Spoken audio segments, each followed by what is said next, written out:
Perdana Menteri Israel Benjamin Netanyahu mengunjungi pasukan Israel yang ditempatkan di Gaza pada Minggu 26 November. Kunjungan ini merupakan yang pertama kalinya dilakukan oleh pemimpin Israel sejak 2 dekade terakhir.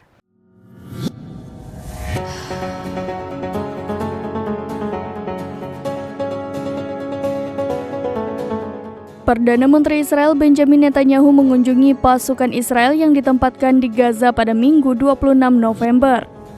Kunjungan ini merupakan yang pertama kalinya dilakukan pemimpin Israel sejak 2 dekade terakhir. Netanyahu terlihat mengenakan rompi anti peluru dan helm perang saat bertemu dengan pasukannya. Dalam kesempatan itu ia menegaskan bahwa perang akan terus berlanjut sampai Hamas berhasil dilenyapkan.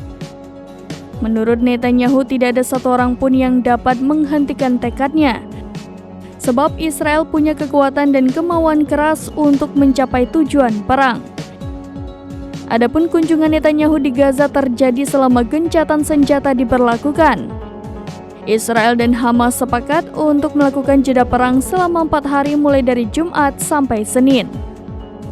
Selain menghentikan sementara permusuhan, kedua pihak juga melakukan pertukaran sandera. Sejumlah pihak mendesak agar gencatan senjata ini diperpanjang atau bahkan diberlakukan secara permanen.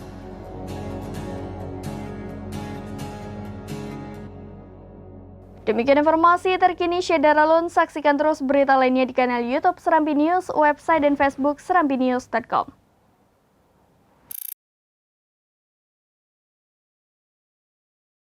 Download Tribun X sekarang. Menghadirkan lokal menjadi Indonesia.